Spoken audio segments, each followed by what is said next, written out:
For Doctor Who's 60th anniversary, the very first Dalek serial has been colorised and recut into a new incarnation, bringing this adventure to a whole new audience. As part of this 21st century redux, some new dialogue was added by the original actor David Graham, but there is also new material voiced by Nicholas Briggs, who has been the official voice of the Daleks since the 2000s. We're delighted to present this special episode of Terry Nation Army, in which Nick chats to us about the classic Dalek voice artists and shares his reminiscences over the old stories.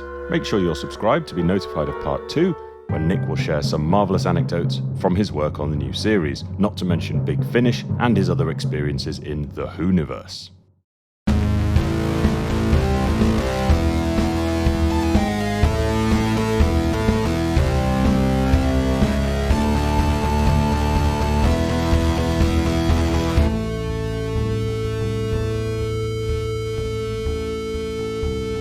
If you'd like to support our research, contribute ideas, and see clips and early videos, then check out the link in the description on how to join our Patreon. We start, quite appropriately, at the very beginning, with the recently revamped first Dalek serial from 1963. Yeah, I was lucky enough to be asked to contribute voices to the colorised version of the Daleks. I'd heard before that they were going to do this to the Daleks, and I knew that my friend Ben Cook had edited it. I think I heard that because they'd cut it down to 75 minutes, they needed to make some slight alterations to the plot, and Daleks are great for altering the plot because they state the obvious all the time. So you cut back to a bunch of Daleks saying stuff which moves the story in an ever so slightly different direction. Let us construct a false message from the young female prisoner using her name, Susan. And I know that Mark Ayres was very keen to get David Graham, the surviving original Dalek voice artist, to do these extra sections. David is very old now and is in a nursing home, and they did manage to get to record him, but I think they found that he was better for shorter, punchier lines. Stay where you are. Report. Detonation in 50 rels. But there were some longer sections of Dalek dialogue that needed to be done, and in the words of Ben Cook, he said that Russell T Davies said they had me on speed dial.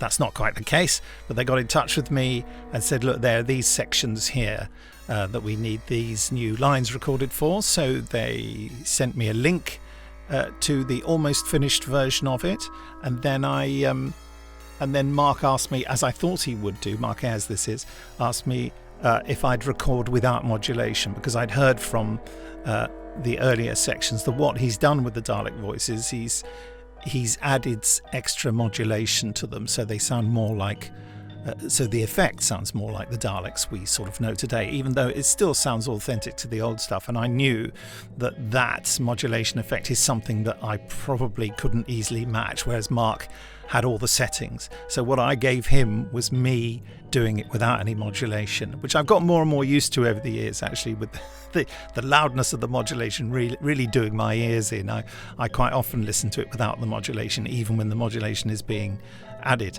All I did was slightly over-record it. That means I had the gain up a bit high, because that's how they would have done it in those days, and that's how you get the best Dalek voices.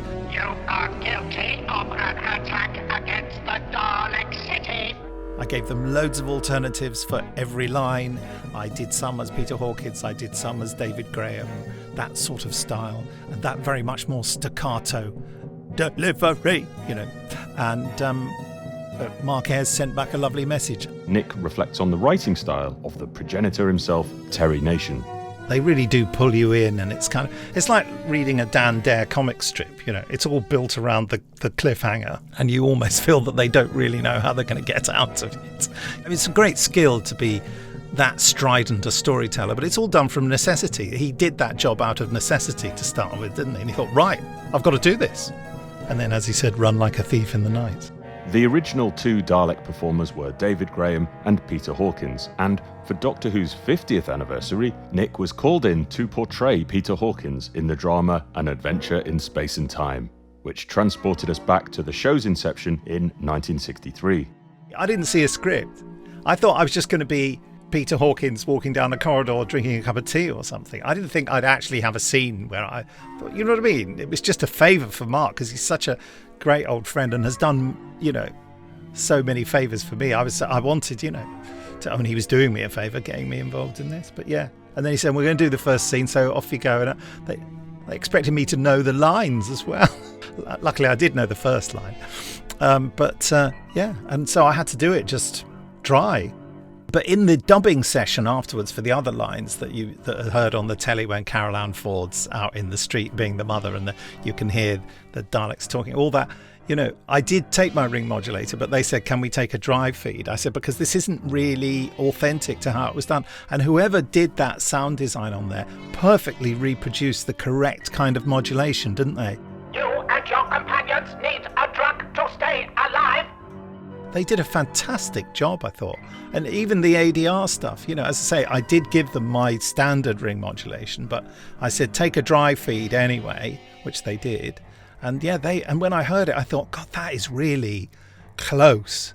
I mean, my delivery's quite close, although if you put it next to Peter Hawkins, you'd immediately find out, that I'm an imposter. But it was the modulation, the style of modulation that really sells it, I think. The second Dalek serial, The Dalek Invasion of Earth, brought some slight disappointment in the way the voices were realised, with almost no modulation at times and relying on just Peter Hawkins and David Graham's delivery. Why have the human beings been allowed to get so near the river? Just sounds like people on the radio, doesn't it? Just talking like this? As a fan, I don't much like it.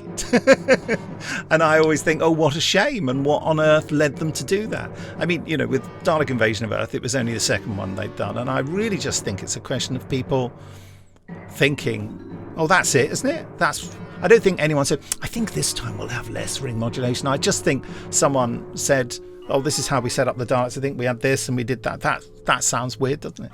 It's hard to detect, but there was a little extra modulation added on the Blu-ray release. So was there ever talk of Nick providing some new voices as he did on another story, which we'll come to shortly? No. I would have done it if they'd asked me. I would have loved to have done the Dalek Invasion of Earth. I think many people view The Chase as kind of Doctor Who light, as it were. I don't mean that the Doctor's not in it much, because that's not true, but I mean because it's kind of it's got a jokey feel to it. Some people attribute that to Dennis Spooner being the script editor. I do remember Brian Clemens talking about how when he and Dennis Spooner wrote comedy together, Dennis Spooner would come wearing a tea cosy, and he'd said, at least if neither of us is funny, one of us looks funny. And I don't know whether he was wearing a tea cosy when he script edited The Chase. I can't pretend that I didn't find it alarming when I finally saw it, that there was the stupid Dalek who kept going, I was impressed. I remember when the first time I heard the Dalek voices from The Chase was on that EP, Doctor Who and the Daleks, I think it was called, I don't know, with David Graham doing the narration, and they used sections of The Chase, editing out fluffs and things. And I remember being impressed with those Dalek voices, thinking, oh, they're great. So I think that this was a real step up. I think this was the beginning of the sort of what we think of as the Dalek voice. They are to be pursued through all eternity. The Daleks' master plan, the effect, varies throughout the entire story. His usefulness is over. All forms of life will be treated as hostile. And I think it's down to who the sound supervisor was. They would say to sound supervisors, here's the ring modulator, here's the thing, you know how it goes. And they go, oh yeah, well that sounds a bit like a Dalek. Yeah, that's fine. They clearly, in some episodes, fiddled around with the mix between the dry voice and the wet voice, or the affected voice. And even if you've got it set up at 30 cycles per second, if you mix in more of the non-affected voice, that has the effect of making it sound like it's fewer cycles. So the voice sounds more sort of broken up as opposed to very fast and rasping. So at this point in the 60s, when Nick was a young lad, what were his earliest memories of the Daleks? The first one I remember is Power of the Daleks. But I was already very familiar with the Daleks, so I must have seen them beforehand. I certainly had the Dalek book, which I'd been given and had drawn all over. You know, the Daleks were a very familiar thing to me, but I don't know, it could be that weird cultural thing that because they were just around that I thought I knew them because of that. But that I remember Power and particularly Evil very well. I remember Evil because I remember seeing the repeat. I remember the repeat starting and me thinking, I've seen this before, haven't I? Oh my God, good, it's this one. I really love it, you know. Evil of the Daleks in 1967 brought on board Roy Skelton as a new Dalek voice artist. Who are you? When Dalek came out, someone on the radio interviewed Roy Skelton. And he, when they said, oh, and the new guy, and he said, Nicky Briggs, like we were sort of old chums. And I would have liked to, we had this idea that, you know, maybe we could have got him into a Dalek story and the two of us could have done Daleks together, but he sadly died not that long after. In Evil of the Daleks, Peter Hawkins stole the show with his memorable portrayal of the Emperor. Yes, it's almost like he decided he was in a big chamber, so he'd sort of, you know, his voice is trailing off. He's a very skilled voice artist. I'm very sorry I never met him. The next Dalek serial was the first in colour. All enemies of the Daleks must be destroyed. But the underwhelming Dalek voices, with lacklustre performance and strange modulation, led to them being replaced in a DVD special edition released in 2011. All enemies of the Daleks must be destroyed. Steve Broster, the producer, who particularly liked Day of the Daleks, had been niggled, like a lot of us, by the fact that the Dalek voices weren't very good. And also he felt, rightly or wrongly, that there were other aspects of the production slightly lacking. You know, times when actors slightly fluffed lines and things like that. And he thought, I can make all this better. And part of his plan to make all this better was to get me in to do the Dalek voices. I provided the CGI Daleks on the cover, but more importantly, Nick provided the replacement voices. How exactly were they achieved? I took the Mooga Fuga in, but Mark Ayres hired or bought an old 80s synthesizer, which had a ring modulator built into it. He said, this is the kind of thing they would have used. And I said, well, why do we use it? No, we're not using that. And of course, he had combined this ring modulator with all sorts of digital plugins to add distortion and, you know, and there were several things lined up on a track on Pro Tools or whatever he was using. And I said, okay, well, that sounds pretty good, actually. I said, should we just try it with the ring modulator, just see what it sounds like? And he was visibly shocked at how good it was, and did that thing. He picked it up and looked on the back as if to see whether there was some kind of, whether it had been signed by Davros or something. You know, I don't know. It's like, well, there must be. And he couldn't quite get his head round how it did sound better, but we still used his version because he felt it was more. I said, you don't have to put any distortion plugins on it at all. All you have to do is overload the gain on the microphone and send a distorted signal into it. But the rhythm was important. But I had two problems with the recording and the rhythm of those Dalek voices.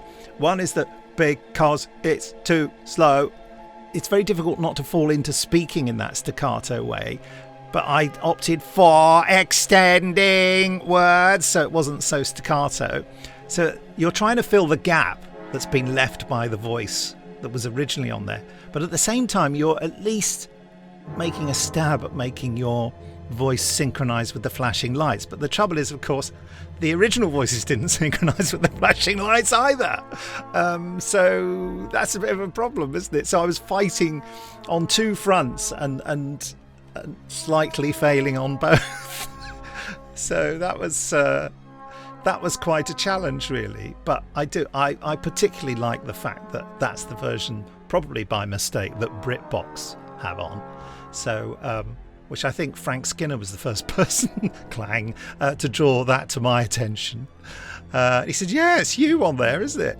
And the most thrilling thing for me is that, as I bore people silly with, is that I get my credit in a John Pertwee closing title sequence, that's just the biggest thrill ever. It's kind of like, my work is done. I apparently worked as a Dalek voice in 1972, which of course isn't true, but it's lovely. It's lovely, isn't it?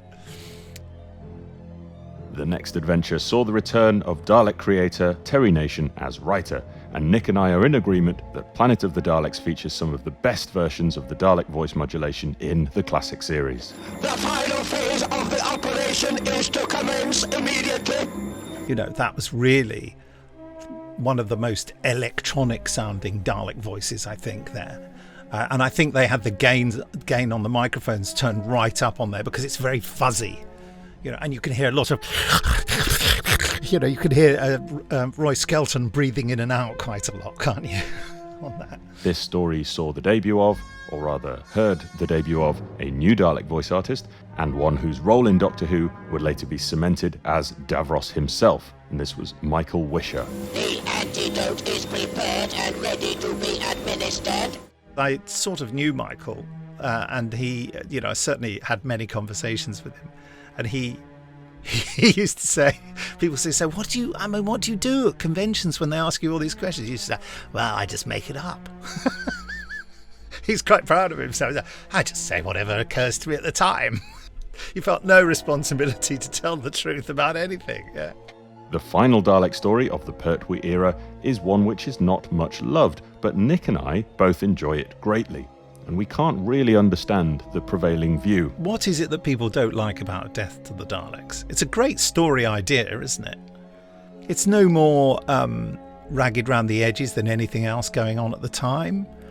People don't like the music, do they? I love the music. I love it. It really delivers on Dalek action, doesn't it? It's like a movie, that story. And that's why I think it really works well. It's just great high adventure, which is what Terry Nation was so good at. The Dalek voices in this story were all provided by future Davros Michael Wisher. Primitive weapons moderately efficient. The very distinctive performance which, surprisingly, Nick was asked if he would replace on the DVD release, as he had done in Day of the Daleks. I refused. I said, I will never do that. I said, I love the Dalek voices in Death to the Daleks. I know they're a little bit tinny and strange, but no, I'm happy with those. Tom Baker's first encounter with his old foes was in Genesis of the Daleks, which is now acclaimed as one of the greatest Doctor Who stories of all time. And whilst it may be good drama, it's not really a good Dalek story. I hated Genesis at the time when I was a teenager because I'd recorded it on audio and I totted up the amount of time that the Daleks had, and it was less than 20 minutes. I thought it was a 6-part story, and less than an episode of this is the Daleks. No, I really hated it. It's not until later when I became a slightly more mature person, only slightly more, that it is great drama and it's beautifully done. And this was when Michael Wisher made the move from off-screen voice to on-screen face, albeit under prosthetics, realising the Dalek creator Davros. He was just one of those generally useful actors, wasn't he? You know, they were never going to cast him in a star role, but they did accidentally as Davros. I think they thought, well, get that guy who does the Dalek voice, but he's done lots of other things, and he's little, and we need someone little. And he just got it there, and he got this incredible part and brought so much subtlety and menace to it. It's a really beautiful performance, actually. And I think Michael was very, very proud of it. And yet he threw away the chance to be in it again because of, I suppose, pride. You know, I think that because the BBC expected him to drop everything and go and do it again, he thought, well, darling, I've got another job. This season also saw the return of the Cybermen after some years' absence, and whilst we're on the subject of voices, an unusual change here drew the attention from a young Nick Briggs at the time. Order the boarding party to the forward hatch. I remember it upsetting me that the Cybermen voices were so weird. I mean, on that first scene when the Cybermen spoke in the spaceship, I heard that voice and I was very aware of what Cybermen sounded like, being an old fart. I didn't know who was talking. I thought, what's this voice? I expected the camera to pan round to reveal a big cloaked man. Oh, that's meant to be the Cybermen speaking. Oh my God, I thought. Destiny of the Daleks brought them back, with Roy Skelton providing most of the voice work. But in addition to being the new Davros, an uncredited David Goodison provided some of the Dalek voices too. It was an unusual performance, lacking the necessary staccato intonation. You will not remove your hand from the sensor. Do not remove your hand from the sensor, otherwise I'll be very upset. It always goes back to when David Tennant said he'd have a go on the ring modulator once, and then he started it and he said, God, you have to do some serious hectoring, don't you? And I think that sums it up. You have to do total commitment. When people try to do it who are not prepared to make a complete fool of themselves, they kind of get halfway through and kind of go, oh, no, it's not feel stupid. Of course it is stupid. It's a stupid, nasty little creature inside a tin pot screaming at everyone because it hates itself. That's a big commitment to play a character like that, but you have to go for it. In the next serial, Resurrection of the Daleks, the voice work was again rather idiosyncratic, with Brian Miller joining the ranks and performing the Supreme Dalek. How is that possible? I remember Liz Sladen said to me when she'd done a bit of Big Finish, and she said, of course, you know, Brian, my husband, he did Dalek voices for the TV. And I said, no, but I'm doing them for Big Finish. It's before the TV series came back. I was really, really quite rude, actually. And she looked at me like, all right, Briggsy, keep your hair on. It is a strange choice, isn't it? And his voice is, I know... a mate of mine always used to call them the naughty schoolboy Daleks. Oh, I've just stolen your apple. You know, I'm not going to give it back unless you give me a gobstopper. Arguably, Colin Baker's most popular adventure is Revelation of the Daleks, but controversially, neither Nick nor I are particularly enamoured with it. That's just bad news all the way through, isn't it? You know, the Dalek voices are rubbish. You are to be taken back to Skaro. It's a lot of sophisticated window dressing, but what is it actually about? I don't know. It's just about the fact they're going to use a load of dead bodies to feed people. That's it, isn't it? The final Dalek story of the classic run, Remembrance of the Daleks, saw 3 voice artists come together. Overkill, perhaps, especially as there was no consistency, not just in terms of which actor was being used, but in the electronic treatment, which varied a lot throughout the serial. Well, they mess it up, don't they? Like when the Dalek's coming up the stairs, it's Roy Skelton. When it reaches the top, I think it's Brian Miller. And certainly the modulation is totally different by the time it reaches the top of the stairs. We must repair the transmat. There are quite a few sequences, especially on location, where the Dalek voice sounds more raspy and the rate is faster. Whereas in the Dalek spaceship and the basement, the Dalek voices are fantastic in those settings, but in the rest of them, they kind of have that very sort of... And I said to Dick Mills, I said, so why does it vary? And it also varies from story to story. And he just went, because we never wrote it down. It's quite sort of dismissive. It's like, of course we didn't write it down. It's not that important, is it? You know, he didn't actually say that. We then enter what fans refer to as the wilderness years, in the midst of which was Paul McGann's TV movie, which rather surprisingly included the Daleks, although we never got to see them on screen. Their voices were heard and were very different to what had gone before. Well, I went to one of those BFI things. I turned up in the green room and I was greeted by, a very nice person, part of the organisation of it. And she said, here's Jeffrey Sachs here, the director of the Doctor Who movie. And he said, you're the voice of the Daleks? I said, yeah. He said, I did Dalek voices, for the beginning of the film. I said, I know, and they were crap. And everyone in the room kind of froze like, you can't be that rude to someone you've just met who's a film director. And I just thought, well, they are crap, and I'm not going to pretend they're not. And Jeffrey Sachs, when he was on stage, he said, and I did the Dalek voices, he said, which Nick Briggs thinks are crap. Is that right, Nick? And I said, from the audience, I said, yes, that's right, Jeffrey. We'd like to say thank you very much to Nick for joining us for this initial episode and celebrating the 60th anniversary of not just Doctor Who, but also his oldest enemies, the Daleks.